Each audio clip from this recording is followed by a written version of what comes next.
রে, মিরাজ খান যে এতদিন পর বোনের কথা মনে পড়লো তাহলে, নাকি ভুলে গিয়েছিলে যে তোমার একটা বোন আছে? মিরাজ আলতো হাসলো। আরোহী সবার সাথে রুটভাবে কথা বলো, তার সাথে বাচ্চাদের মতোই কথা বলে। মিরাজ রুমে ঢুকে বিছানায় বসতে বসতে পড়ল। আমি ভুলি নাই রে, তুই ভুলে গেছিস আমাকে।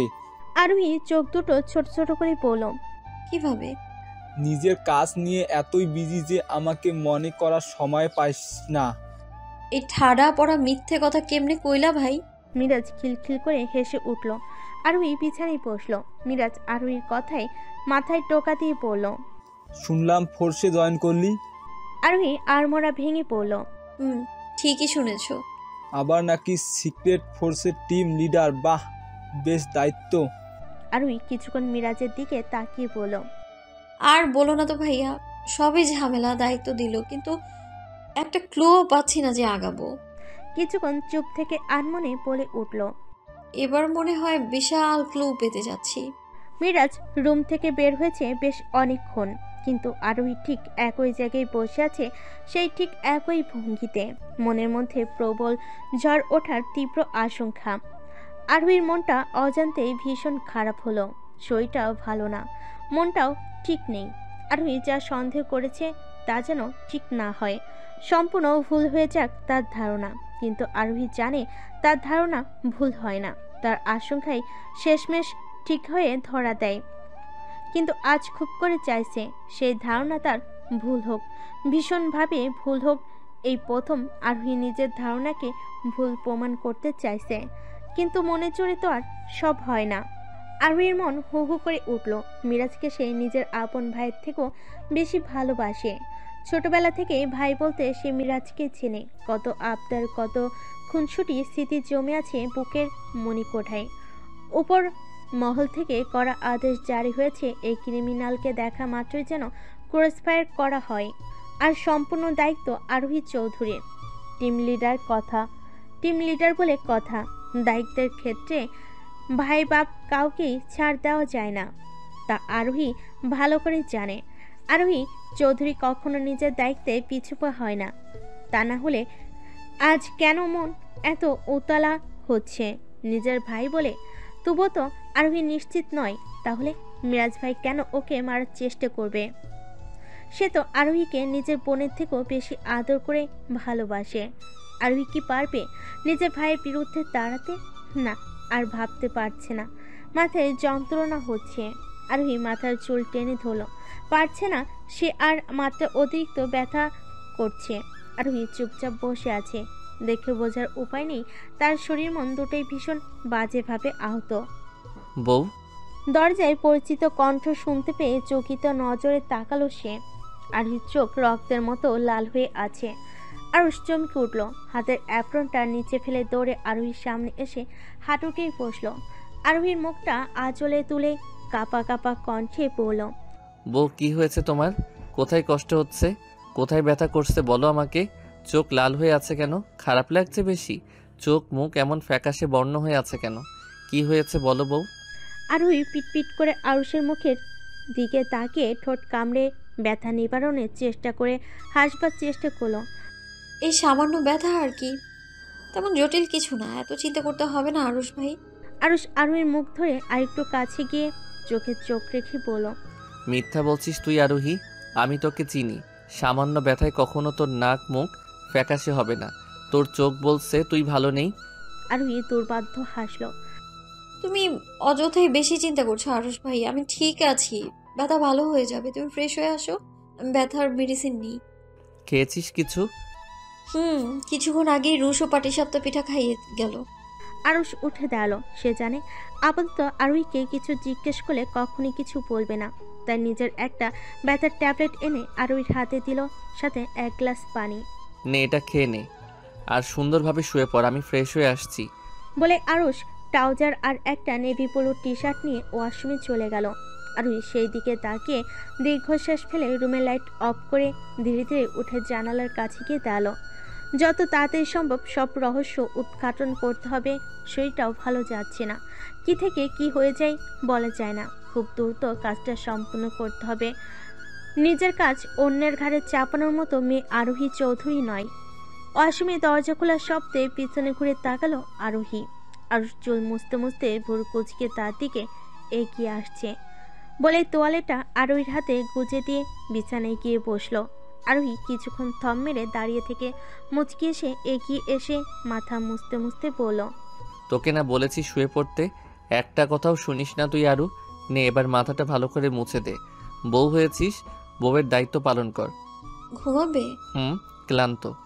আরোহী অবাক চোখে জিজ্ঞেস করলো, খাবে না? আপাতত ঘুমাবো।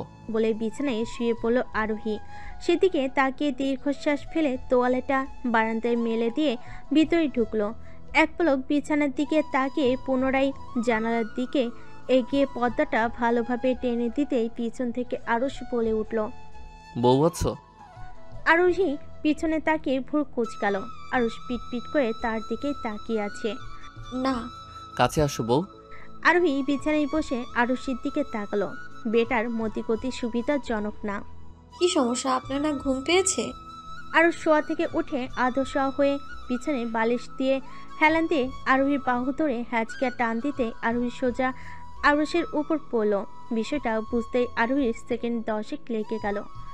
ঘটনা এত দ্রুত ঘটলো যেন আরোহী কিছু বুঝে ওঠার আগে সে আরুষের বাহুতে বন্দী হয়ে গেল। আরোহী ভুরুকুচকে উপরে তাকাতেই আরুষ চোখ বন্ধ করেই বলে উঠল, এভাবে তাকাস না বউ, বুকটা চিনচিন করে ওঠে। আরোহী হাত উঠিয়ে আরুষের কপালে হাত দিল। না, জ্বর টর তো নেই। আপনি কি হালকা লাল পানি সেবন করেছেন ডক্টর? এমন অদ্ভুত বিহেভ কেন করছেন? আরুষ তৎক্ষণাৎ চোখ মেলে তাকালো। দেখ বউ, অনেক জ্বালিয়েছিস, আর আজাইরা কথা বলে মুডটা নষ্ট করিস না। আরেকটা কথা বললে কানের নিচে ঠাস ঠাস করে। ফট করে আরোহী আরুষের দিকে তাকাতেই আরুষ নিচের ঠোঁট কামড়ে ধরে একটু ঝুঁকে এসে ফিসফিস করে বলল, বেশি না, কয়েকটা চুমু খাবো। এই ধর 30টার মতো। আরোহী বোকা বোকা চাহনিতে আরুষ মিটমিট করে হাসতে লাগলো। এই ছাড়ো তো আরুষ ভাই, দিন দিন অশুভ হচ্ছ। মুখে যা আসে তাই বলে দিচ্ছ। বলে আরোহী উঠতে নেবে আরুষ হাতের বাঁধন আরো শক্ত করে বলল, আমার সোনা বউ, লক্ষ্মী বউ, আর কথা বলিস না। ঘুমা, শরীর খারাপ তোর, কাল ডক্টরের কাছে নিয়ে যাব, এখন ঘুমা। আরোহী আর কথা পারল না। চুপচাপ আরুষের বুকের মধ্যে ঘাপটি মেরে শুয়ে রইল। সে জানে শত ছোটাছুটি করলেও আরুষ এই মুহূর্তে তাকে ছাড়বে না। তাই ব্যর্থ চেষ্টা করলো না সে। আরুষ আরোহীর দিকে তাকিয়ে মুচকি হাসলো। চুলের উপর ঠোঁট ছুঁয়ে নিজ চোখ বন্ধ করলো। আরুষের মনে ভীষণ খচখচ করছে। নর্মাল কোনো কিছু তো আরোহীকে এত কাবু করার কথা না। তবে কি হয়েছে? আরোহীর ঘন নিঃশ্বাসের শব্দে বুঝতে পারল সে ঘুমিয়ে গেছে। কিন্তু আরুষের চোখে ঘুমের রাশ মাত্রও নেই। শরীর ক্লান্ত, কিন্তু ঘুম পাচ্ছে না। আরুষ এক দৃষ্টিতে আরোহীর দিকে তাকালো। কয়েকদিনের ধকলে মেয়েটা কেমন যেন থমকে গেছে। চোখের নিচে ডার্ক সার্কেল পড়তে শুরু করেছে। কি নিয়ে চিন্তিত মেয়েটা? শীতের মাঝামাঝি সময়টা বেশ ভালো লাগার মতো। তবে ব্যাপারটা শুধুমাত্রই টাকাওয়ালা মানুষদের জন্যই। যারা খেটে খাওয়া মানুষ, তাদের জন্য শীতটা মোটেও সুখকর নয়। আরোহীর কাছে শীতকালটা অন্যরকম লাগে। শীতের ঝরে যাওয়া পাতার দিকে তাকিয়ে বারংবার দীর্ঘশ্বাস ফেলে। ইস, এই ঝরে যাওয়া পাতার মতো করে যদি জীবনের সকল সমস্যা বিষাদগুলো ঝেড়ে ফেলা যেত, কতই না সুন্দর হতো জীবনটা। না থাকতো এত জটিলতা, আর না থাকতো কোনো চিন্তা। কিন্তু এসব তো শুধু কল্পনাতেই ভাবা যায়, বাস্তবে কখনোই সম্ভব নয়। বুঝতে পারি মিসেস আরোহী চৌধুরী। নিজ হাতে থেকে নজর সরিয়ে চকিত নজরে সামনে তাকালো আরোহী। মুহূর্তেই তার ঠোঁটে মুচকি হাসির রেখা দেখা দিল। আপাতত সে বসে আছে শহরের সবচেয়ে বড় 5 তারকা হোটেলের টপ ফ্লোরে। 1 ঘন্টার জন্য পুরো ফ্লোর বুক করা হয়েছে। এত আয়োজন নিশ্চয়ই কোনো গুরুত্বপূর্ণ কাজের জন্যই। নিজের হাতের দিকে তাকিয়ে এতক্ষণ নিজেকে নিয়ে গবেষণা করছিল সে। Welcome mister Sarkar, please sit. কালো শার্ট আর কালো 3/4 প্যান্টে আবৃত মেয়েটাকে দেখে মুখের হাসি বিস্তৃত হলো লোকটার। যদিও কালো মাস্ক আর কালো ট্যাপের আড়ালে তার রহস্যময় মুখখানিক ঢাকা আরোহী চৌধুরীর। কেমন আছেন আরোহী চৌধুরী? আজকাল বেশ ব্যস্ত মনে হচ্ছে, আপনাকে পাওয়াই যায় না। আরোহী হাসলো। কি আর বলবো বলেন, নতুন দায়িত্ব, তার উপর নতুন অপারেশন, কাজ তো থাকবেই। লোকটা হেসে তাকিয়ে সায় জানালো। তা আপনাকে যে কাজটা দিয়েছিলাম সেটা ফুলফিল হয়েছে তো? আমি মানুষটা খারাপ হতে পারি, তবে অকৃতজ্ঞ নই আরোহী চৌধুরী। সব কিছুর ঋণ পরিশোধ সম্ভব না হলেও আংশিক পূরণের চেষ্টা করি। কতগুলো বলে লোকটা আরোহীর দিকে পূর্ণ দৃষ্টি নিক্ষেপ করলো। আরোহী স্বাভাবিক দৃষ্টিতেই সামনে থাকা লোকটার দিকে তাকালো। আরোহীর দৃষ্টি লক্ষ্য করে লোকটা হেসে বলল, আপনার সকল কাজ কমপ্লিট। বেশ কয়েকদিন যাবৎ আমি আপনার কথা মতো ব্যাপারটা নিয়ে গভীরে তদন্ত করেছি।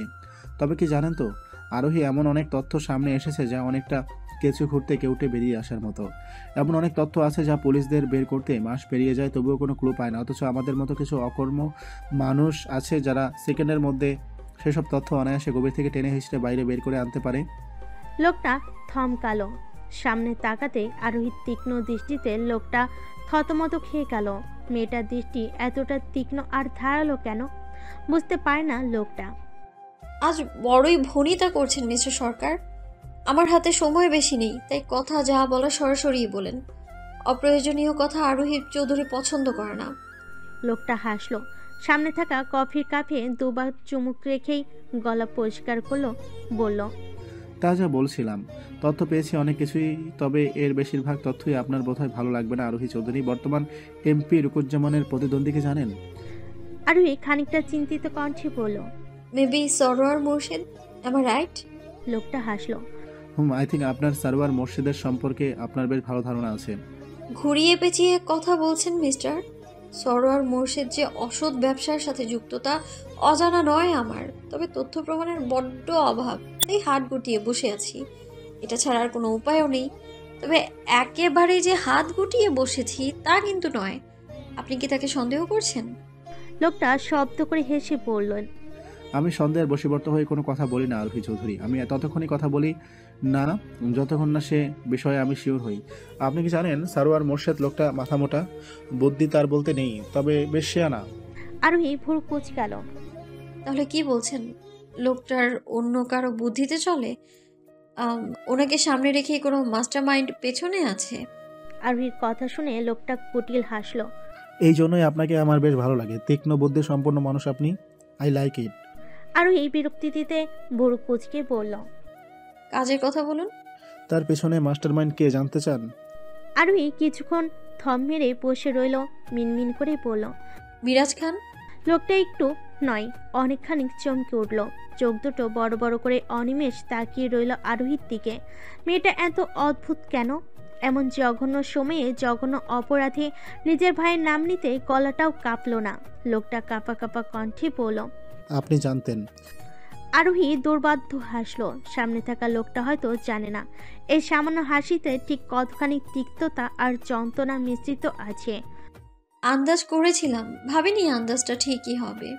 লোকটা দীর্ঘশ্বাস ছেড়ে বলল, আপনি বড্ড শক্ত ধাঁচের মেয়ে। আপনাকে যতবার অ্যাটাক করা হয় তা সারোয়ারের লোকেরাই করিয়েছে, কিন্তু আপনার ভাই এই বিষয়ে কিছুই জানতো না। যত খারাপই হোক না কেন, আপনার ভাই আপনাকে ভীষণ ভালোবাসে, তা মানতেই হবে। আরোহী নজর টেবিলে সীমাবদ্ধ। আপনাকে ইমার্জেন্সি তলব করার আরেকটা কারণ আছে। কি? আপনার ভাই মাস্টার মাইন্ড হলেও ওই যে বললাম না সারোয়ার লোকটা বেশ শেয়ানা, সে মনে হয় না আপনার ভাইকে বাঁচিয়ে রাখবে। আরোহী চমকে উঠল। মানে? তারা জানে আপনি তাদের বিষয় নিয়ে বেশি ঘাটাঘাটি করছেন, তাই তারা আপনাকে সরিয়ে দিতে চাচ্ছে। আর আপনাকে সরাতে হলে সবার আগে আপনার ভাইকে সরাতে হবে, কারণ আপনাকে সরানোর পথে প্রথম বাধাই দেবে মিরাজ খান। তাই বি কেয়ারফুল। যদিও পাপের পথ থেকে ফিরে আসা কিছুটা অসম্ভব, কিন্তু পুরোটা না। তবে ইচ্ছাশক্তি থাকতে হবে, মনোবল থাকতে হবে নিজের। কিছুটা থেমে, 4 দিন পর ওনাদের সবচেয়ে বড় ডিলটা সাপ্লাই হবে। 200 মতো মেয়ের বিনিময়ে প্রায় 11 কোটি টাকার মাদক দেশে প্রবেশ করবে। এটা দেশের জন্য হুমকি। আই থিঙ্ক আমি যা বোঝাতে চেয়েছি আপনি তা বুঝেছেন। আজ তাহলে উঠি মিসেস আরোহী চৌধুরী। বলে লোকটা চেয়ার ছেড়ে উঠে হনন করে রেস্তোরাঁ ছেড়ে বেরিয়ে গেল। আরোহী থম মেরে বসে রইল। মাথা কাজ করছে না। মাঝে মাঝে জীবনটা এমন তিক্ততায় ভরে ওঠে, চারপাশের সব কিছুই তখন বিষাদ লাগে। তার ভাই কেন গেল এসবে? কি নেই তাদের? অথচ কেন এমন নিকৃষ্ট পন্থা অবলম্বন করলো তার ভাই? উত্তর মেলে না। আরোহী শূন্য দৃষ্টি নিক্ষেপ করলো। মনটা আজ বড়ই বিষাদ। কিছুক্ষণ থম মেরে বসে থেকে উঠে দাঁড়ালো। ডক্টরের অ্যাপয়েন্টমেন্ট আজকে। আরুষ করেছে ব্যবস্থা, নয়তো হেলাই ফেলাই আরও মাস 2 যেত এভাবে। আসার সময় আরুষ পই পই করে বলে দিয়েছে যেন ঘন্টা দুয়েকের মধ্যেই হসপিটালে দেখতে পাই আরোহীকে। আরোহী এক পলক হাত ঘড়ির দিকে তাকালো। এখন সন্ধ্যা 6টা বাজতে চলো, অথচ সে বেরিয়েছে 3টায়। বেশ দেরি করে ফেলেছে সে, বুঝতে দ্রুত পা চালালো। নিচে যেতেই দেখে সুলতান গাড়িতে হেলান দিয়ে দাঁড়িয়ে দাঁড়িয়ে ফোন ঘাঁটছে। আরোহী সুলতানের সামনে গিয়ে দাঁড়াতেই সুলতান সামনে তাকালো। কি ব্যাপার আরোহী, মিটিং শেষ? আরোহী চোখ ছোট করে পড়ল, বলেই গাড়ির দরজা খুলেই বসলো। সুলতান ভুরু কুচকে আরোহীর দিকে এক পলক তাকিয়ে নিজেও গাড়িতে গিয়ে বসলো। আরোহী, আমি বুঝতে পারছি না তুমি ওসব খারাপ মানুষদের সান্নিধ্য কেন যাও? তুমি তো জানো সরকার লোকটা কত ডেঞ্জারাস, সাইলেন্ট কিলার বলা যায় তাকে। আরোহী মুচকি হাসলো। কাটা দিয়েই যে কাটা তুলতে হয় সুলতান ভাই, টেনশন নিও না। সিটি হসপিটালের দিকে রওনা হও। আর শোনো, কিছু কিছু সময় খারাপ সঙ্গ থাকা ভালো, তাহলে ভালোটা আমাদের চোখে পড়বে। নয়তো ভালো খারাপের পার্থক্য নির্ণয় যে একেবারেই অজ্ঞ থাকবো আমরা। May I come in doctor Maruf Sheikh? Dhaka medical কলেজের বিশিষ্ট নিউরোলজিস্ট ডক্টর মারুফ শেখ মাত্রই ক্রিটিক্যাল একটা অপারেশন শেষ করে কেবিনে আসতেই খানিকটা পরিচিত কণ্ঠ শুনতে পেয়ে দরজার দিকে তাকালো। আরে, গরিবের মাটিতে হাতির পদধূলি, অবাক করার বিষয়। আরও শাসলো। খানিকটা এগিয়ে গেল মারুফ শেখের দিকে। ডেস্কের সামনে থাকা চেয়ারে বসতে বসতে বলল, কি করব বল, মাঝে মাঝে হাতিরও তো কত কিছু দরকার পড়তে পারে। কি বলিস? মারুফ শেখ সহস্য বসতে বসতে বলল, খোঁচা মারার কথা আর গেল না তোর আরুষ। সে কলেজ লাইফে যেমন ছিলিস তেমনই আছিস। মানুষ বদলায়, কথাটা মনে হয় সব ক্ষেত্রে যায় না। তা যাই হোক, তোকে কাল রাতে যা বলছিলাম, বউটাকে একটু চিকিৎসা করে দে। আরুষ, আমার জানা মতে তোর চাচাতো বোনও তো অনেক বড় নিউরোলজিস্ট, ডক্টর রোদ্রসি। আপাতত সে দেশের বাহিরে আছে। ও, আমার একমাত্র বউ অসুস্থ, তাই তুই তোর সব ডাক্তারি বিদ্যা কাজে লাগিয়ে যত তাড়াতাড়ি পারিস সুস্থ করে দিবি। ইউ নো না, লেট আমার সহ্য হয় না। মারুফ আরুষের দিকে তাকিয়ে ভুরু বাঁকালো। ও রিয়েলি? দীর্ঘ নয়, বছর, খুবই তাড়াতাড়ি না? আরুষের মুখটা চুপসে গেল আর চোখে তাকিয়ে বলল, ইনডিরেক্টলি খোঁচা মারলি। মারুফ শেখ মাথা ডানে পায়ে নাড়িয়ে বলল, না, একদম না, আমি ডক্টরলি খোঁচা দিলাম। আরুষ ভুরু কুচকে হাতে একটা পেন নিয়ে সেটার ক্যাপ খুলে মারুফের দিকে তাক করে বলল, এটা দিয়ে গোতা দিয়ে হার্ট একদম ছিদ্র করে ফেলবো বেশি কথা বললে। মারুফ হাতের পেন দেখিয়ে বলল, আমি কি বসে থাকবো? এটা দিয়ে গুতা দিয়ে তোর ব্রেন আউট করে ফেলবো। আরোহী দরজায় দাঁড়িয়ে দাঁড়িয়ে দুই প্রফেশনাল ডাক্তারের অযাচিত ঝগড়া দেখছে। তারা দুজন ঝগড়ায় এতটাই মশগুল যে আরোহীর উপস্থিতি তাদের নজরে এলো না। আরোহী ভুরু কুচকে এগিয়ে গেল সামনের দিকে।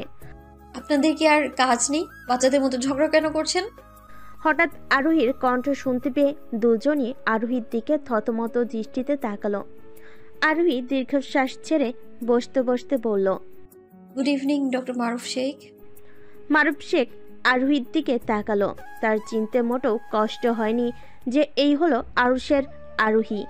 সহর্ষ উত্তর দিল, গুড ইভিনিং আরোহী চৌধুরী, কেমন আছেন? ভালো থাকলে তো আর ডক্টরের কাছে আসছে না। আজাইরা প্রশ্ন না করে কাজের কথা বল। মারুফের প্রশ্নের উত্তরে আরোহী কিছু বলার আগেই আরুষ ঠোঁট পাকিয়ে কথাটা বলে উঠল, ডক্টর আমি না, তুই। দুজনই? মারুফ শেখ ভুরু জোড়া কুচকে বলল, নিউরোলজিস্ট আমি না, তুই।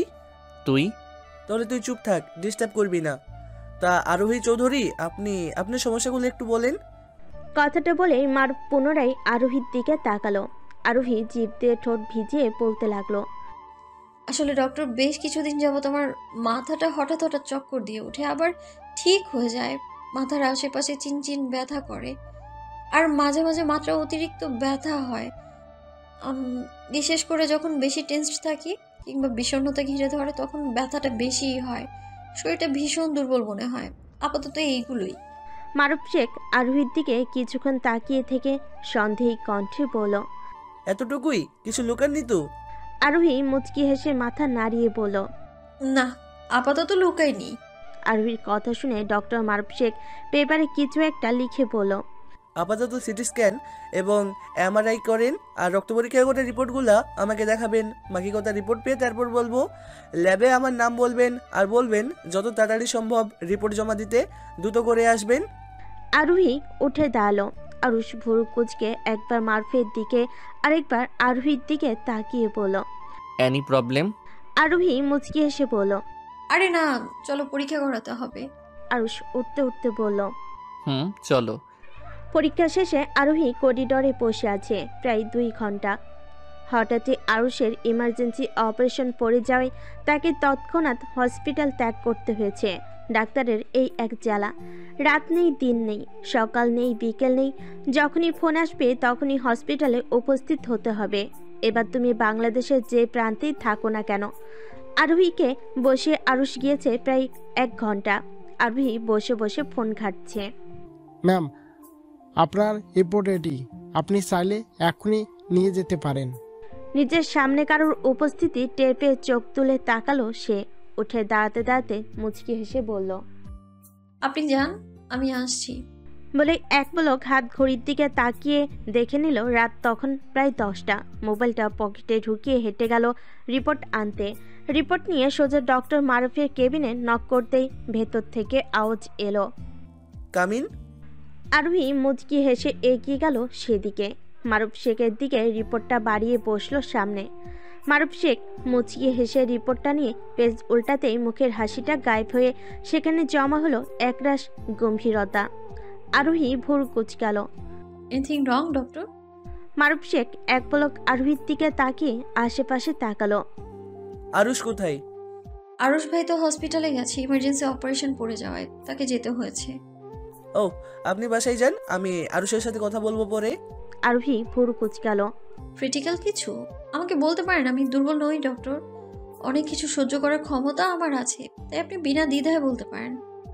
মারুফ শেখ শান্ত দৃষ্টিতে আরোহীর দিকে তাকালো। আপনি কি রিপোর্টটা দেখেছিলেন? No doctor. আপনি দেখলেই বুঝতে পারতেন আমি পার্সোনালি আপনাকে চিনি, Arohi Chowdhury. As a force officer হিসেবে আপনি যথেষ্ট বুদ্ধিমান, আর এসব রিপোর্ট প্রতিনিয়তই আপনাকে দেখতে হয়।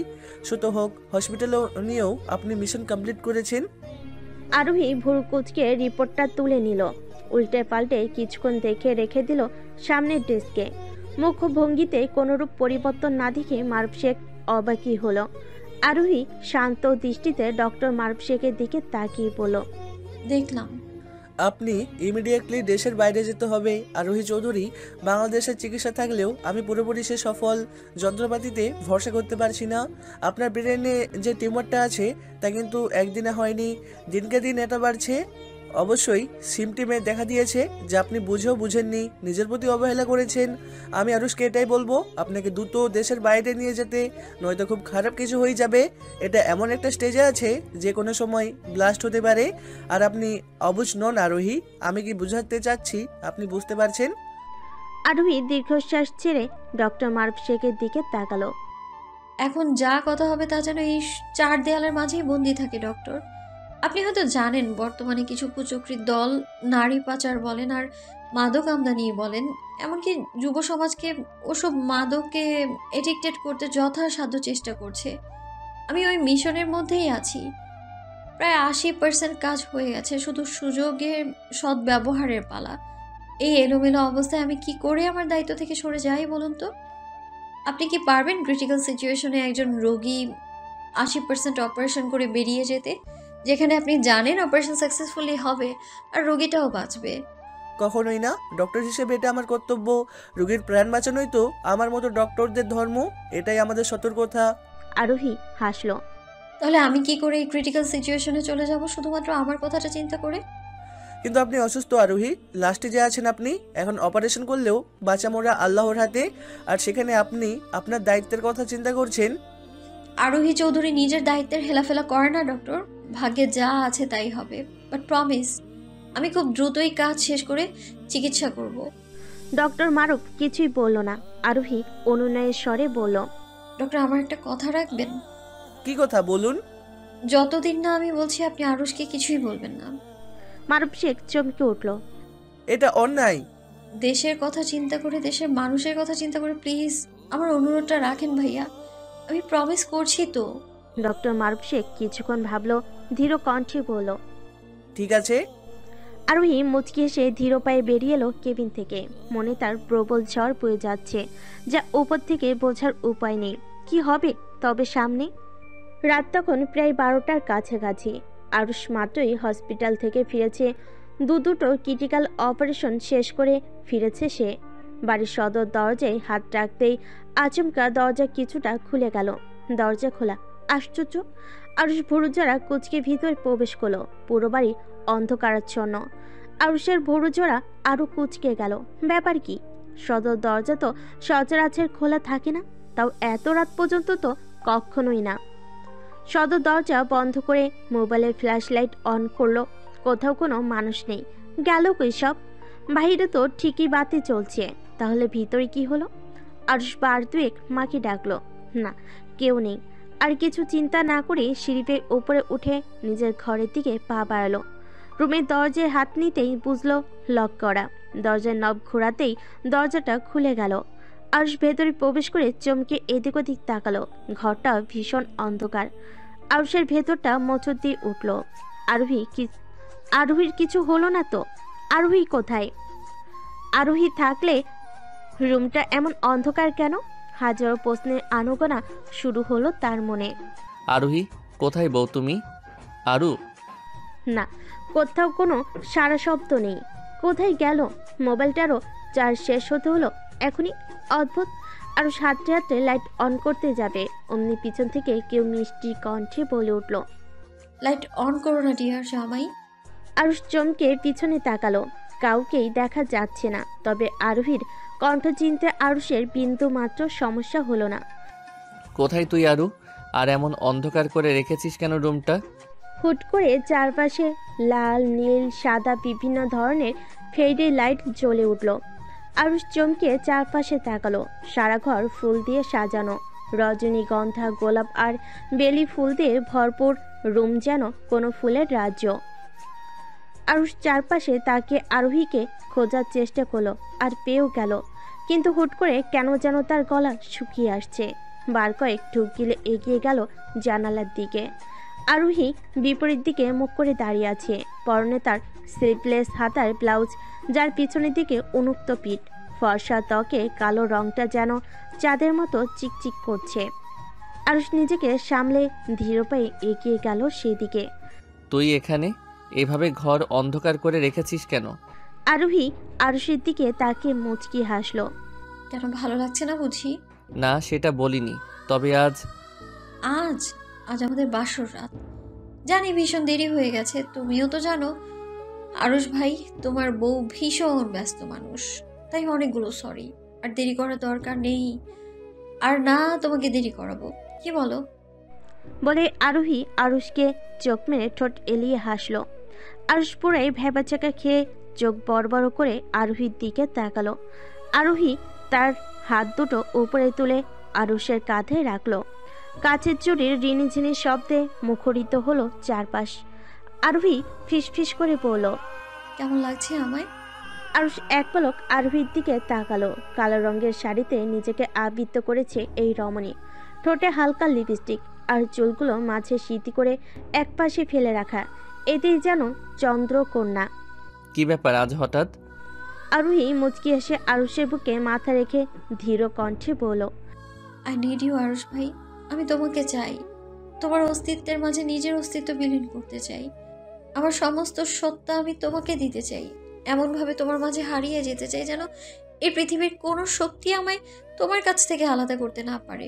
মৃত্যুর আগ পর্যন্ত আমি তোমার কাছেই বাঁচতে চাই, তোমার হয়ে বাঁচতে চাই আরুষ ভাই।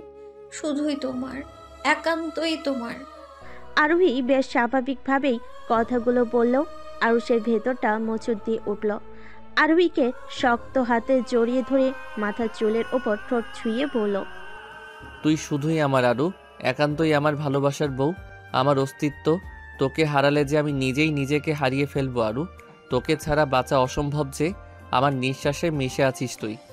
আরোহী মাথা তুলে এক পলক আরুষের দিকে তাকিয়ে দেখল। আই নিড ইউ আরুষ ভাই। বলে আরুষের শুভ্র রঙের শার্টের বোতামে হাত নিয়ে বোলাতে লাগলো। আরুষ চমকে আরোহীর হাত আঁকড়ে ধরে বলল। এমন অদ্ভুত কথাবার্তা বলছিস কেন তুই? আরোহী চোখ দুটো ছোট ছোট করে বলল। ঠিক কোনটা অদ্ভুত বিহেভ? বউ হয়ে আমি তোমার উপর 100% অধিকার আছে আমার। আমার মতো সুন্দরী একটা বউয়ের সামনে নিজেকে সবসময় ভার্জিন বলে দাবি করবো আর আমি দাঁড়িয়ে দাঁড়িয়ে দেখবো? ভাবলে কি করে তুমি এটা? তোমার সব ভার্জিনিটি আমি আজকে ধূলিসাৎ করবো, দাঁড়াও। পুনরায় শার্টে হাত দিতেই আরুষ ছিটকে গিয়ে দূরে সরে দাঁড়ালো। হাত এগিয়ে আরোহীর মাথায় হাত দিয়ে বলল। না, জ্বর টর তো নাই। এই সত্যি করে বলতো, মটটত খাসনি তো? তুই যদি ওসব ছাইপাস খাস না, তবুও বললাম, কি হয়েছে তোর? আরোহী চোখ ছোট ছোট করে ভুরু বাঁকিয়ে বলল। তার আগে তুমি বলো তো, তুমি আমার কাছে আসছো না কেন? এই সত্যি করে বলো তো, তোমার আবার কোনো সমস্যা নাই তো? থাকলে বলতে পারো, আমার পরিচিত অনেক ভালো ডক্টর আছে। আরুষ চোখ বড় বড় করে আরোহীর দিকে তাকলো। মানে কি? হ্যাঁ, এই মেয়ে বলে কি যার জন্য করলাম চুরি সেই বলে চোর? প্রবাদটা মনে হয় এসব মানুষের জন্যই দেওয়া হয়েছে। কত কষ্ট করে নিজেকে নিয়ন্ত্রণে রাখছে সেটা তো শুধুমাত্র আরুষই জানে। আর এইদিকে এই মেয়ে তার ক্ষমতা নিয়ে প্রশ্ন তুলছে। দাঁতে দাঁত চাপলো আরুষ। ভালো কথা বললে কানে যায় না, তাই না? এসব পাগলামি রেখে ঘুমা। এমন কিছু করিস না যাতে পরবর্তীতে পস্তাতে হয়। ঘুমা, বেটার হবে। আরোহী মুচকি হেসে এগিয়ে গেল আরুষের দিকে। পা দুটো উঁচু করে আরুষের ঠোঁটে নিজের ঠোঁট বসিয়ে লম্বা একটা চুমু একে ঘাড়ের পিছনে হাত থেকে খানিকটা চেপে নিজের মুখের কাছে এনে হালকা ফুঁক দিয়ে ফিস ফিস করে পড়ল। আরুষ ভাই। আরুষ আরোহীর থেকে নিজেকে ছাড়ানোর ব্যর্থ চেষ্টা করে বলল। ঘুমন্ত সিংহকে জাগাস না। বউ সহ্য করতে পারবি না। অনেক দিনের ক্ষুধার্ত, আমি নিজের নিয়ন্ত্রণে রাখছি, তুই ঘুমা। আমাকে উন্মাদ করিস না। পারবি না সামলাতে? আরোহী পুনরায় আরুষের কাঁধ চেপে নাকের ডগায় আলতো চুমু খেয়ে পড়ল। আমি তোমার উন্মাদনায় মত্ত হতে চাই আরুষ ভাই। কে বলেছে তোমাকে নিয়ন্ত্রণে রাখতে? আমি আজ নিজেকে তোমার নিকট সঁপে দিতে চাই। তোমার প্রতিটা ভালোবাসার সাক্ষী হতে চাই আমি। আরুষ আর চোখে তাকিয়ে বলল। এই, লজ্জা লাগে না তোর? আফসোস, সেটা লাগে না। কেন লাগে না? জোর করে লাগা। আরোহী করুণ চোখে তাকালো আরুষের দিকে। লজ্জা না লাগলে কিভাবে লাগাবো? এটা কি কেনার জিনিস নাকি যে জোর করে কিনে এনে লাগাবো? আজব তো। আমার শখ তোর লাজে রাঙা মুখটা দেখবো, সেটা তো আর হতে দিলি না। লজ্জা পাওয়া লাগবে না। এমন বউ কোথায় পাবে বলো, যে কিনা বাসরের জন্য জামাইকে তেল মারছে? বাসর করবি? অবভিয়াসলি। Are you sure? আবারও বলছি, ভেবে বল, পরে আফসোস করিস না যেন। না, বললাম তো। আরুষ আরোহীর আপাদমস্তক স্ক্যান করে বার কয়েক বাঁকা হাসল। পরনের শাড়িটা অত্যাধিক পাতলা, শরীরের প্রতিটা ভাঁজ স্পষ্ট। আরুষের নজর গেল আরোহীর বক্ষ বিভাজনের ঠিক উপরে একটা কুচকুচে কালো তিলের উপর। ফর্সা ত্বকে কালো তিলটা জল করছে। আরুষের গলা শুকিয়ে আসছে। চোখ বন্ধ করে নিজেকে শান্ত করার চেষ্টায় আছে। হঠাৎ আরোহী আরুষের মাথার পিছনে হাত দিয়ে নিজের দিকে এনে নিজের ঠোঁটের ভাঁজে আরুষের ঠোঁট বসিয়ে দিল। হঠাৎ এমন হতে আরুষ খানিকটা হকচকিয়ে উঠল। পুরো ব্যাপারটা বোঝার পর আরুষ নিজের শক্তপোক্ত হাত আরোহীর শাড়ি ভেদ করে কোমর চেপে ধরল। ধীরে ধীরে অবদ্ধ হাত দুটো উপরে উঠতে উঠতে উন্মুক্ত উদরে আর পিঠে অগাধ পিছন শুরু করলো। আরোহী কেঁপে উঠতে লাগলো ক্ষণে ক্ষণে। খানিকক্ষণ পর আরোহী আরুষকে ছেড়ে জোরে জোরে শ্বাস ফেলতে লাগলো। দুজনই হাঁপাতে লাগলো। আরুষের নজর তখন ওই আরোহীর বক্ষ বিভাজনের সেই তিলের ওপর। আরুষ আরোহীর কোমর চেপে নিজের সাথে মিশিয়ে নিয়ে নিচু হয়ে ঝুঁকে সেই তিলটাতে আলতোভাবে ঠোঁট ছোঁয়াতে লাগলো। হুট করে সোজা হয়ে দাঁড়িয়ে আরোহীকে কোলে তুলে নিল। হঠাৎ এমন হতে আরোহী বেশ চমকে উঠল। আরুষ আরোহীকে বিছানায় শুয়ে কানের কাছে ফিসফিসিয়ে পড়ল। তুই জানিস না হাজার মানুষের ভিড়েও চোখটা আমার তোর দিকে আটকে যায়? তুই জানিস না কতটা ভালোবাসি তোকে? Get ready my love for my love torture. দিনের প্রথম ভাগের আলোটা চোখে মুখে পড়তেই চোখ কুচকালো আরোহী। কানে কাছে খুব তীক্ষ্ণ শব্দের ল্যাপটপ আওয়াজ পেতেই পিটপিট করে চোখ খুলো সে। আরুষের দিকে নজর যেতেই চোখে মুখে চেয়ে গেল একরাশ মুগ্ধতা। আনমনি বলে উঠল, মাশাআল্লাহ। সূর্যের মিষ্টি আলোর প্রভাবে আরুষের মুখটা বেশ কিউট দেখাচ্ছে। কেমন আরোহীকে বুকে জড়িয়ে শান্তির ঘুম ঘুমাচ্ছে। আরোহীর বুকে প্রশান্তি বয়ে গেল। এই পাগল লোকটা যখন জানতে পারবে আরোহী হয়তো বেশি দিন তার এই শক্ত বাহুটরে থাকতে পারবে না, তখন কি করবে সে? সামলাতে পারবে তো নিজেকে, নাকি আর সব প্রেমিকের মতো উন্মাদনায় মত্ত হবে? ভাবতে চায় না আরোহী, তবু হাজারো ভাবনার আনাগোনার দেখা হয় মস্তিষ্কে। সূর্যের তীর্যক রোশনিটা চোখে মুখে পড়তেই ঘুমের ঘরে কপাল কুঁচকাল আরুষ। আরোহী আনমনে হাসলো, হাত উঁচিয়ে আরুষের চোখের সামনে রাখলো যেন আলোটা আসতে বাধা পায়। খোঁচা খোঁচা দাড়িতে আলতোভাবে হাত বুলিয়ে মুখ উঁচিয়ে গালে চুমু খেলো। এভাবে আদর করে ভালোবাসতে ইচ্ছে হয় আরোহীর। কেউ না জানুক, কেউ না বুঝুক, সে তার একমাত্র জামাইকে, তার ব্যক্তিগত পুরুষকে ঠিক কতটা ভালোবাসে। সব কিছু সংগোপনে রয়ে যাক। আরোহীর মতে সব কিছু প্রকাশ করা ঠিক না, কিছু গোপনীয়তাই সুন্দর। ভালোবাসা বেশি প্রকাশ করতে নেই, হারিয়ে যায়, না চাইতেও হারায়। যতদিন বেঁচে আছে ততদিন এভাবেই ভালোবাসবে, কখনোই প্রকাশ করবে না। ঠিক কতটা উন্মাদ সে, বদ্ধ পাগল। কতগুলো ভাবতে ভাবতে চোখ গেল আরুষের দিকে। ফোলা ফোলা চোখে তাকিয়ে আছে সে আরোহীর দিকে। চোখের সাদা অংশ লালাপে চেয়ে আছে, হয়তো মাত্রই ঘুম থেকে ওঠার জন্য। শুভ সকাল মায়াবিনী। ঘুমু ঘুমু কণ্ঠে কথাটা বলে কপালে উষ্ণ স্পর্শ দিয়ে আর একটু শক্ত করে জড়িয়ে ধরে বিড়বিড় করে বলল, মায়াবিনী, শুধু আমার মায়াবিনী। আরোহীর চোখ ছলছল করে উঠল। লোকটা যে তাকে মাত্রা অতিরিক্ত ভালোবাসে সেটা আরোহী বোঝে, কিন্তু তার হাতে কি বা করার আছে?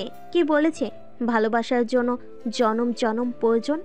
ভালোবাসার জন্য জনম জনম প্রয়োজন হয় না, কয়েক মুহূর্তই যথেষ্ট ভালোবাসাময় কিছু স্মৃতি অর্জন করার জন্য, যা মানুষকে হাজার বছর বাঁচা মানে বোঝায়, বেঁচে থাকার শক্তি যোগায়। পৃথিবীতে কত হাজার মানুষ আছে যারা ভালোবাসার মানুষকে হারিয়েও দিব্যি বেঁচে আছে। কোনো কিছু পাওয়ার থেকে পেয়েও হারিয়ে ফেলা বেশি কষ্টের, আর সেটা যদি হয় ভালোবাসার মানুষ, তবে তো। কি ভাবছেন ম্যাম? আরোহী চোখ তুলে তাকালো, ছোট করে বলল, কিছু না। আরুষ মাথা খানিকটা ঝুঁকিয়ে আরোহীর ঠোঁটে লম্বা একটা চুমু খেলো। আরোহী খানিকক্ষণ স্তব্ধ হয়ে তাকিয়ে ঠাস করে উঠে বসলো। ব্রাশ না করে চুমু খেলে কেন? উফ, গন্ধ। আরুষ চোখ বড় বড় করে উঠে বসে আরোহীর দিকে তাকালো। সে ভালোই বুঝতে পারছে আরোহী তার থেকে মজা নেওয়ার জন্য এমন করছে, তবু এটা কেমন কথা? ঠাডায় এক থাপ্পড় দিব না, তোর ইয়াক ইয়াক বের হবে। বেয়াদব মহিলা, জামাই আদর করতেছে, ওনার সহ্য হয় না। নিজে তো আদর করতে দেয়ই না, পরে বাইরে পরকিয়া করলে জামাই দোষ হয়ে যায়। রোমান্টিক মোডের 24টা বাজিয়ে দিছে, যা সর ওয়াশরুমে যাবো। বলে বিছানা ছেড়ে নামতে গেলে আরোহীকে এক দৌড়ে ওয়াশরুমের ভেতর গিয়ে সজোরে দরজা লাগিয়ে ভেতর থেকে চিল্লিয়ে বলতে লাগলো, পরকিয়া খালি করে দেখো না, তোমার ওই আশিকিনীর কপালে শনি থেকে শুক্র সব ভর করবে একদম। তোমাকে তো আমি মরেও শান্তি দেব না, ভূত হয়ে তোমার ঘাড়ে চেপে বসবো। দেখি পরকিয়া কেমনে করো তুমি। আরুষ খানিকটা ভ্যাবাচাকা খেয়ে পরবর্তীতে আরোহীর বোকা বোকা কথা শুনে ঠোঁট চেপে হাসলো। মেয়েটা যে অতিরিক্ত পরিমাণ জেলাস সেটা আরুষ বোঝে। এমনকি হসপিটালে গেলেও আরুষের অজান্তে সিসি ক্যামেরা লাগানো থাকে তার পিছনে। কখন কোথায় যায়, কি করে, কার সাথে কথা বলে, সব খবর পাই টু পাই আরোহীর কাছে থাকে। আরুষ এটা জানলেও কিচ্ছুটি বলে না, ভালোই লাগে তার। Over possessive. হ্যাঁ, তোর মতো সাইকো যার কপালে আছে তার কি আর শান্তি আছে নাকি? আনরোমান্টিকের বস্তা, নিজেও রোম্যান্স করবে না, অন্যজনের সাথেও করতে দিবে না। কলিগরা জিজ্ঞেস করে বাচ্চা কবে নেবেন, তাদের তো আর বলতে পারি না আমার করুণ জীবন কাহিনী, যে বউ আমার ধারে কাছেও আসে না, বাসরটাও করে না। বাচ্চা কি আকাশ থেকে টপকাবে নাকি ইন্টারনেট থেকে রেডিমেড ডাউনলোড হবে? আমার পোড়া কপাল, কে বুঝবে আমার কষ্ট? ওয়াশরুমের ভেতরে আরোহী নিঃশব্দে পেট চেপে হেসে চলেছে। হাসতে হাসতে চোখ দিয়ে পানি চলে এসেছে। আহারে বেচারা, কত কষ্ট। বেশ অনেকক্ষণ পর আরোহী মাথার চুল মুছতে মুছতে বাইর হলো। আশেপাশে তাকিয়ে দেখে আরুষ আছে কিনা। বারান্দায় উকিঝুঁকি মেরে দেখার চেষ্টা করলো বারান্দায় আরুষের অবস্থান আছে কিনা। আরুষ বারান্দায় দাঁড়িয়ে এক হাত পকেটে গুজে অপর হাত কানে ফোন ঠেকিয়ে কথা বলতে ব্যস্ত। আরোহী আর এগুলো না, সোজা রুম থেকে বের হয়ে গেল। নিজের রুম থেকে বের হয়ে নিচে যাওয়ার জন্য পা বাড়াতেই নজরে এলো মিরাজের রুম। দরজা খানিকটা চাপানো। আরোহী দীর্ঘশ্বাস ফেলে দরজায় টোকা দিতেই ভেতর থেকে কেউ বলে উঠল, ভিতরে আসো। আরোহী ভেতরে ঢুকলো। আরোহীকে দেখে মিরাজ একগাল হাসলো। কোলের উপর রাখা ল্যাপটপটা সাইডে রেখে আসন পেতে বসে হাসি হাসি মুখ করে বলল, সূর্য কি আজ উত্তর দিকে উঠলো নাকি? আরু রানী আজ আমার রুমে, তাও এত সকালে? আরোহী হাসি দিয়ে মিরাজের গা ঘেঁষে বসল। কেন আমি আসতে পারি না? বারণ নাকি? মিরাজ জিভে কামড় দিয়ে নাটকীয় ভঙ্গিতে বলল, তবা তবা, কি বলেন রানী, আমি কি এটা করতে পারি? জানের ভয় মোর মনেও আছে। রানীর সাথে এমন করা স্পর্ধা আমার হবে না। আরোহী খিলখিল করে হাসতে লাগলো। মিরাজ মানুষটাই এমন। আরোহীর কাছে শত মন খারাপের আনাগোনা এক নিমিষেই উধাও করে দিতে পারে মিরাজ, ঠিক সুপারম্যানের মতো। হঠাৎ আরোহী হাসি থামিয়ে মিরাজকে দেখতে লাগলো এক মনে। আরোহীর দৃষ্টি লক্ষ্য করে মিরাজ ভুরু কুঁচকে বলল, কি করে কি দেখছি ওভাবে? তোমাকে। আরোহীর সহজ স্বীকারোক্তি। আমাকে দেখার কি আছে?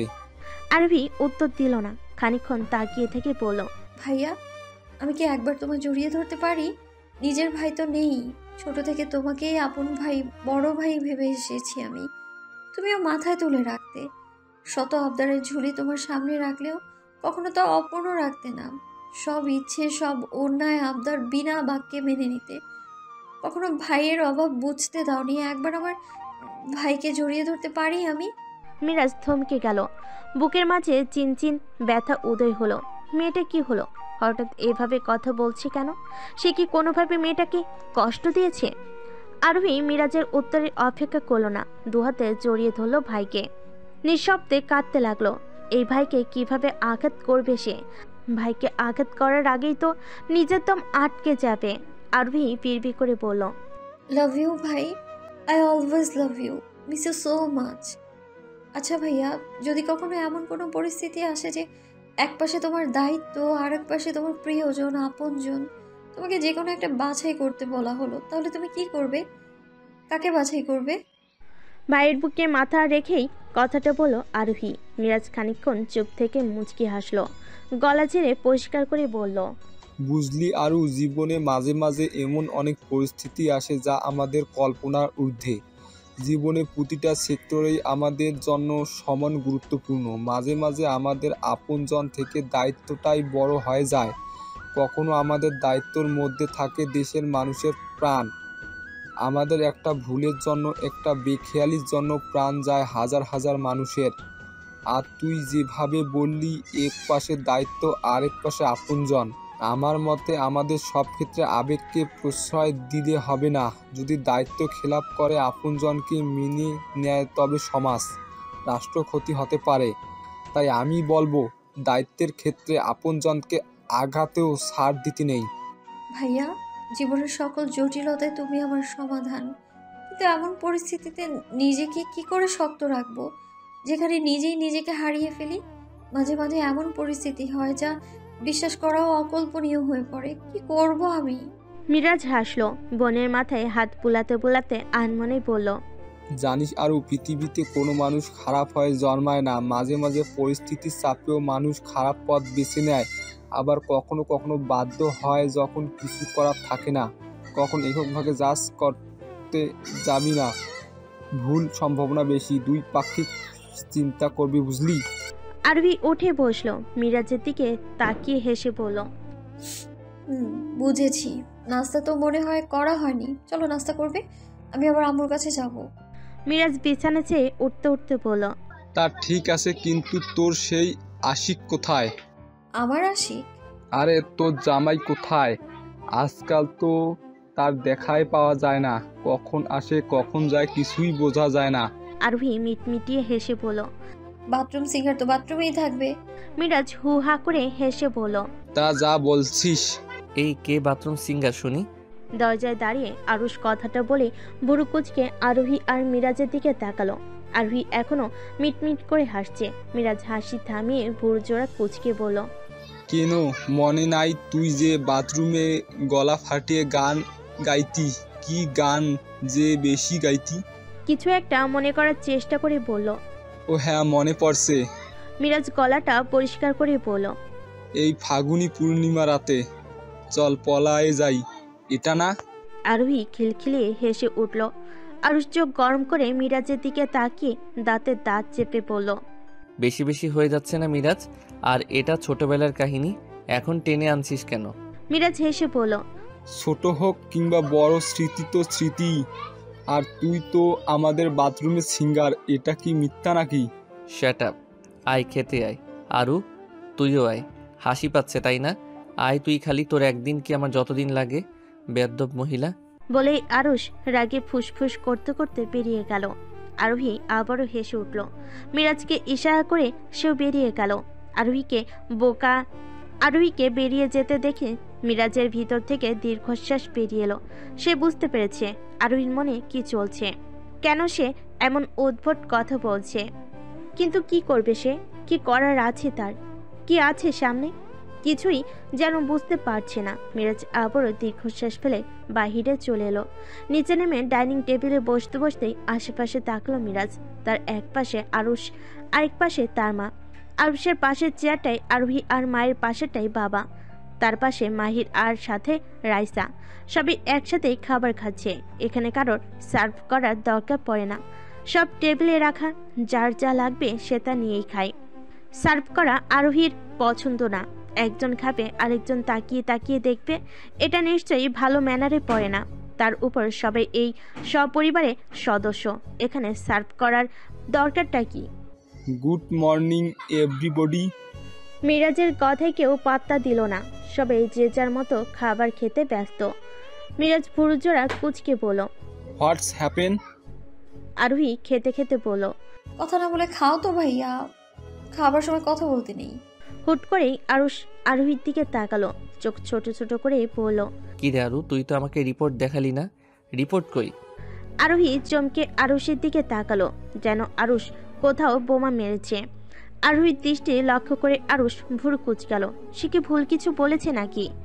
এভাবে তাকানোর কি আছে? কি হয়েছে তোর? রিপোর্ট দেখালি না কেন? খেয়ে তারপর রিপোর্ট নিয়ে আসবি, আমি দেখব। আরোহী শুকনো ঢোক গিলে খাবার চিবোতে চিবোতে বলল। আমি এখন ডিরেক্ট চৌধুরী ভিলায় যাব আম্মুর কাছে। আম্মু ওখানে না থাকলে অফিসে যাব, তোমাকে পরে এসে দেখাবো নে। তোমারও তো ডিউটি আছে তাই না? আর জটিল কিছু না, এমনি শরীর দুর্বলতে ভিটামিনের কিছু বড়ি দিয়েছে ডক্টর, আর বলেছে রেস্ট করতে। তা বুঝলাম, তাহলে রিপোর্ট দেখলে সমস্যা কোথায়? আরোহী মুচকি হেসে বলল। সমস্যা নেই, বাট আমি তো না করিনি, এখন হাতে একদম সময় নেই। আরোহীর কথার মাঝ দিয়ে মীরা বলে উঠল। আরুষ এক পলক মীরার দিকে তাকিয়ে বলল। তোমার আদরের মেয়ে অসুস্থ হয়ে পড়েছিল, নিজের প্রতি তো কোনো যত্ন নেয়ই না, তাই এই অবস্থা। এখন থেকে নো কাজ, শুধু রেস্ট নিবি যতদিন না পুরোপুরি সুস্থ হস। আরোহী ঠোঁট বাঁকিয়ে বলল। মগের মূল্য নাকি? এটা সরকারি চাকরি, আমার ব্যক্তিগত না যে মন চাইলো করলাম আর মনে চাইলো না ছেড়ে দিলাম। আর একটা মিশনে আছি, ওটা কমপ্লিট করলে মাস দেড়েকের একটা ছুটি পাবো আশা করি। আরফ বলে উঠল। তাই বরং ভালো হয়, মিশনটা দ্রুত কমপ্লিট করে তারপর একদম বেড রেস্ট। আরোহী মাথা দুলিয়ে হাসলো। মাঝখান দিয়ে মাহির বলে উঠল। এই আরুষ। আরুষ ভুর কুচকে চাচার দিকে তাকালো। ছোট বাবা বলো। তোরা তো বিয়ের পর কোথাও যাসনি, আরোহীর কাজ শেষ হলে তুইও কিছু দিনের ছুটি নিয়ে কোথাও ঘুরে আসিস, কেমন? আচ্ছা। আমাকেও সাথে নিতে ভুলিস না। মিরাজের কথা শুনে আরুষ চোখ মুখ কুচকে বলল। আমার হানিমুন প্যাকেজে তুই লেজ বাঁধবি কেন? কাজ নেই তোর? মিরাজ মুখ কুচকে বলল। এভাবে বলতে পারলি? আজ একটা বউ নেই বলে এভাবে অপমান করতে পারলি? তুই না আমার যমজ ভাই, একা একা হানিমুনে যাবি, কষ্ট হবে না আমার জন্য? আরুষ মাথার দুই দিকে নাড়িয়ে বলল। একটু না, তুই না গেলে আমি বেঁচে যাই, আর তোকে নেওয়ার প্রশ্নই আসে না, যা ভাগ। আরোহী গালে হাত দিয়ে দুই ভাই খুনসুটি দেখছে। তার ভেতর থেকে বেরিয়ে এলো দীর্ঘশ্বাস। জীবনটা এত জটিল না হলেও পারতো। আকাশটা সকাল থেকে বেশ মেঘলা মেঘলা ভাব, মনে হচ্ছে জোরসে বৃষ্টি নামবে। ঠান্ডা মৃদু বাতাসে শরীরের লোম দাঁড়িয়ে যাচ্ছে। শীত মরশুমে এমন মেঘলা আকাশটা আরোহীর ঠিক ভালো লাগে না। তার উপর এখন একটা কাজে বের হবে। প্রতিমধ্যেই বৃষ্টি নামলে সব কিছু ঘেটে খাওয়া হয়ে যাবে। যদিও রেনকোট আছে।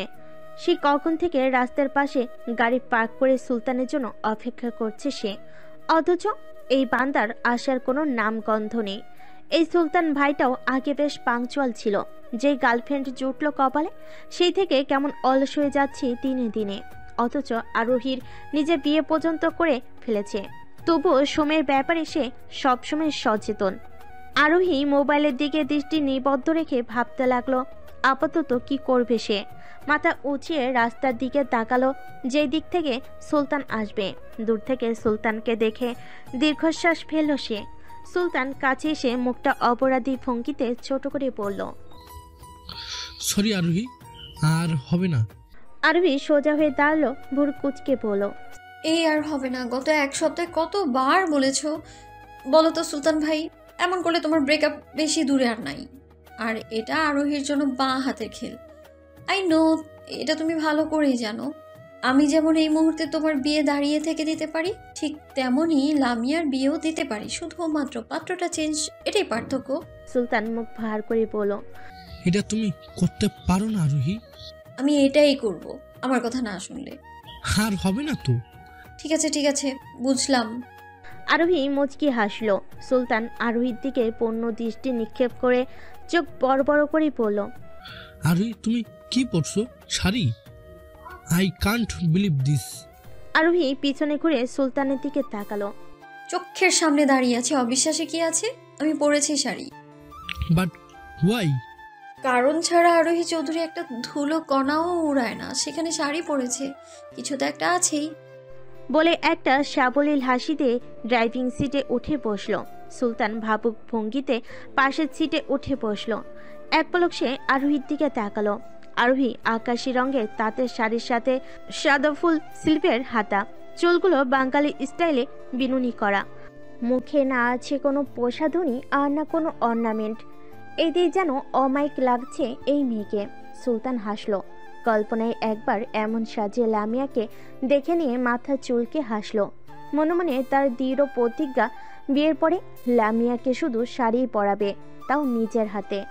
লামিয়াকে লাল রঙের শাড়ি দিয়ে বেশি মানাবে, একদম বউ বউ, ঠিক না সুলতান ভাই? সুলতান আনমনে বলে উঠল, একদম লাল পরি, আমার লাল পরি। বলেই সুলতান চমকে পাশে তাকালো। আরোহী মিটমিট করে হাসছে। সুলতান তাকাতেই সে এক পলক সুলতানের দিকে তাকিয়ে আবার মিটমিটিয়ে হেসে বলল, সারাক্ষণ শুধু বউয়ের চিন্তা মাথায় ঘুরে না। দাঁড়াও, এই মিশনটা কমপ্লিট হলে তোমার বিয়ের ব্যবস্থা করছি, একদম হানিমুন প্যাকেজ ফ্রি। কিছু একটা ভেবে বলল, ফ্রি না, হানিমুনে থেকে ফিরে এসে আমার ফুপি মা হবার সংবাদটা কিন্তু চাই, বুঝলে? সুলতান মাথা চুলকে হাসলো। প্রায় 20 মিনিটের মাথায় আরোহীর গাড়ি এসে থামলো শিল্পপতি রাজন চন্দ্রের বাড়ির সামনে। সুলতান ভুরু কুঁচকাল। ঢাকা শহরের অশিক্ষিত বড়লোকদের মধ্যে রাজন চন্দ্র অন্যতম। অশিক্ষিত হলেও যে বোকা সেটা কিন্তু পুরোপুরি সঠিক নয়, অর্ধেক ঠিক। লোকটার মাথায় গোবর ছাড়া কিছুই নেই। এই রাজন চন্দ্র লোকটা আচ্ছা শিয়ানা, আর যুবতী মেয়েদের প্রতি তার আলাদা ঝোঁক আছে। কত মেয়ে যে তার লালসার শিকার, তার হিসেবটা আরোহীর জানা নেই। তবে আরোহী চৌধুরী যে তার শেষ লালসার শিকার হবে তা শিওর। আর এবারের মতো জন্মের শিক্ষা দিয়ে ছাড়বে। এখানে আসলে কেন আরোহী? লোকটা বেশি সুবিধার নয়। বছর 2 আগে বউটা মারা যাওয়ার পর থেকে মেয়ে দেখলেই চোখ চোখ করে। আরোহী ঠোঁট বাঁকিয়ে হেসে বলল, সে তুমি চিন্তা করো না, অপেক্ষা করো, আসছি আমি। বলেই মেন গেট পেরোতেই দেখে পাথরের তৈরি রাস্তা বেশ সম্মিশ্রণ, দুই দিকে ফুলের বাগান। এটা যে ওই খচ্চর রাজন চন্দ্রের কল্পনা নয় সেটা আরোহী বুঝতে পারছে। এমন কুৎসিত মন মানসিকতার মানুষের মনে এমন সুন্দর চিন্তা আসতেই পারে না। মেন দরজার সামনে গিয়ে বেল বাজাতেই একটা ছেলে সে দরজা খুলল। বয়সটা ঠিক 20-এর কোঠায়, গলায় গামছা আর পরনে বেশ পুরনো কিছু পরিষ্কার শার্ট আর প্যান্ট। কাউকে খুঁজছেন আপু? আরোহী চমকে তাকালো। ছেলেটার কথাবার্তা বেশ মার্জিত, সুন্দর আর সাবলীল। হ্যাঁ ছোট ভাই, রাজন চন্দ্র বাড়িতে আছেন? ছেলেটা আরোহীর মাথা থেকে পা অবধি দেখে বলল, আপনি মনে হয় জেনে বুঝে শয়তানের আস্তাখানায় এসেছেন আপু। এই বদমাসটা দেখার আগেই আপনি চলে যান। অন্য কেউ হলে বলতাম না। আপনি আমাকে ভাই ডেকেছেন, তাই ভাই হয়ে বোনের দিকে কেউ কুদৃষ্টি দেখ, আমি তা চাইব না। আপনি চলে যান। আরোহী দারুণ হাসলো। এইটুকু ছেলের ভালোবাসা দেখে আরোহী অভিভূত হলো। আরোহী ভেতরে ঢুকে আশেপাশে তাকিয়ে সোফায় বসতে বসতে বলল, তা নিয়ে চিন্তা করো না ছোট ভাই, রাজন চন্দ্রকে ডাকো, বলো আরোহী চৌধুরী ওনার সাথে দেখা করতে এসছে। ছেলেটা কিছুক্ষণ চুপ করে আরোহীর দিকে চোখ দুটো বড় বড় করে বলল, আরোহী চৌধুরী মানে আপনি নিরাপত্তা বাহিনীতে আছেন না? আরোহী ছেলেটার দিকে তাকালো। রাজন চন্দ্রকে ডাকো ভাই। ছেলেটা দৌড়ে সিঁড়ি বেয়ে উপরে উঠে গেল। তার মিনিট দুয়েক পরে সিঁড়ি বেয়ে নামতে দেখা গেল একজন অর্ধবয়স্ক লোককে। ছেলেটাও পিছনে পিছনে এসে বেরিয়ে গেল রুম থেকে। কমলা রঙের টি শার্ট আর জিন্সের প্যান্ট পরিহিত, বয়স 50-এর কোঠায়। লোকটাকে দেখতে অদ্ভুত লাগছে। গালে আধা পাকা দাড়ি আর মাথায় সাদা চুল। আরোহী মাথা নুইয়ে হাসলো। লোকটার ড্রেসিং সেন্স জঘন্য। কেমন আছেন বিশিষ্ট সাংবাদিক আবরার চৌধুরী আর মাহাবিন খানের কন্যা আরোহী চৌধুরী? হঠাৎ আমার কথা মনে হইল যে। লোকটা আরোহীর দিকে পূর্ণ দৃষ্টি নিক্ষেপ করে কথাটা বলল। আরোহী মুচকি হেসে বলল, আমাকে চেনেন? না আছেন আর কি আছে, কত বড় ব্যবসায়ীর মেয়ে তুমি। আরোহী হাসলো। যাক, নিশ্চিন্ত লোকটা তার পেশা সম্পর্কে জানে না। কি করব বলেন, আপনার মতো অমায়িক আর শিল্পপতিদের সান্নিধ্যে যে আসতে হয়, এই যে আমার পরম ভাগ্য। আরোহীর কথায় লোকটা গা তুলিয়ে হাসলো। আবরার চৌধুরীর টাকার কাছে আমার অর্থ সম্পদ সব কিছুই ফেলনা। হঠাৎ আসলে কি বলুন তো, আমি নিজের পায়ে দাঁড়াতে চাই। বাবার টাকায় পরেও চলা যাবে, এখন নিজের টাকা ইনকাম করে তাদের দেখাতে চাই আমি ফেলনা না। তার এই ব্যবসার ক্ষেত্রে আপনার থেকে ভালো উদাহরণ আর কেই বা হতে পারে বলুন? এত কঠোর পরিশ্রম করে এত অল্প সময়ে এত টাকা ইনকাম কি এত সহজ নাকি? তাছাড়া শুনলাম আপনি নাকি বাস চালক ছিলেন অতীতে। সে যাই হোক, আমাকে কি আপনার সাথে ব্যবসার কাজে শেয়ার দিবেন? লোকটা আরোহীর উপর থেকে নিচে লোলুপ দৃষ্টিতে লক্ষ্য করে বলল, তুমি শেয়ারে যাবা? শোনো মে, আমার শেয়ার বাজারের ব্যবসাটা কিন্তু মূল না। আমি কিন্তু আরেকটা ব্যবসা করি। তুমি কি ওইটা করবে? শোনো, তোমার চাই টাকা আর আমার চাই পার্টনার। করবে কি? যদি আরও দুজন আছে। আরোহী হাসি মুখ করে বলল, কেন নয়? আপনার সাথে পার্টনারশিপ পাওয়া তো আমার 7 কপালের ভাগ্য। আর আপনার সাথে কাজ করলে তো আপনার সংস্পর্শে থাকা যাবে, এটা তো আমার পরম ভাগ্য। বলে আরোহী লাজুক হাসলো। আরোহীর কথা শুনে রাজন চন্দর খুশিতে চোখ চকচক করে উঠল। তার মনে আরোহীর সান্নিধ্যে সুপ্ত বাসনা তাড়া করল। রাজন চন্দ্র আরোহীকে আপদ মস্তক দেখে নিল। চোখ ধাঁধানো সৌন্দর্যে অধিকারী মেয়েটা, একে পেলে তার আর কি লাগে জীবনে। কথাটা ভাবতে ভাবতে জিভে জল চলে এলো তার। আরোহী লোকটার দৃষ্টি খেয়াল করে ঠোঁট বাঁকিয়ে হাসলো। এটাই তো চেয়েছিল সে। তবে তারা দুজনকে আর ব্যবসা সম্পর্কে একটু বলে সুবিধা হতো মিস্টার রাজন চন্দ্র। লোকটা চমকে উঠে আরোহীর দিকে তাকালো, হাসি দিয়ে বলল, তুমি মনে হয় সাজিদ খন্দকারের নাম শুনেছ। ওর বাবা সাফায়াত খন্দকার আর বিরাজ খান। আর আমাদের মূল ব্যবসাটা হলো নারী পাচার করা। তুমি বিশ্বস্ত মানুষ তাই বলছি, নয়তো ভুলেও এ কথা বলতাম না, বুঝলে? ও হ্যাঁ শুনেছি, তবে মিরাজ খানের নাম তো বিজনেস ওয়ার্ল্ডে অনেক বেশি শুনেছি, কিন্তু ওনার হঠাৎ এই পথে আসার কারণটা বুঝলাম না। ওনার তো অনেক টাকা। আরবির কথা শুনে রাজন চন্দ্র হুহা করে হাসতে লাগলো। বিদঘুটে হাসি দেখে আরবির গা খিনখিন করে উঠল। দাবার গুটি না হলে এই লোকটাকে এখানে পুঁতে ফেলতো সে, কিন্তু এটা তো করা যাবে না। খেলা তো আরও বাকি। একেই কাজে লাগাতে হবে। সময় এলেই বুঝিয়ে দেবে আরোহী কি জিনিস। আপাতত দাঁতের দাঁত চেপে সহ্য করে নিতে হবে। কথাগুলো মনে মনে আরে হাসি দিয়ে রাজন চন্দ্রের দিকে তাকালো। আসলেন যে? আরে আর বলো না, মিরাজ খান যে কিভাবে এত বড় ব্যবসা সামাল দেয় বুঝতেই পারি না। এত বোকা কেউ হয়? সামান্য ব্ল্যাকমেইলে কেউ এতটা কুপোকাত হয় নাকি? আরোহী ভুরু কুচকালো। ব্ল্যাকমেইল? হ্যাঁ তো। আরে একটা বিজনেস প্রোগ্রামে অ্যাটেন্ড করেছিল মিরাজ খান, আর সেখানে আমি আর সাফায়াত খন্দকারও ছিলাম। প্ল্যানটা যদিও সাফায়াতের, আমিও জানতাম। শুনলাম মিরাজের কোনো বোন নাকি অফিসার, তাও আর বড় পদে। আর ওই সুকরির কাছে আমাদের অনেক কুকৃতির প্রমাণ আছে। কোনোভাবে যদি এটা জনসাধারণের হাতে যায় তাহলে আর রক্ষে নেই। তাই সাফায়াত প্ল্যান করে মিরাজকে টার্গেট করে কোনোভাবে বাগে আনতে পারলেই আর কোনো ভয় থাকবে না। কারণ যা শুনলাম, মেয়েটা প্রচণ্ড ভালোবাসে ভাইকে, তাই ভাইয়ের বিরুদ্ধে কোনো অ্যাকশন সে নেবে না, এটাই ধারণা তার।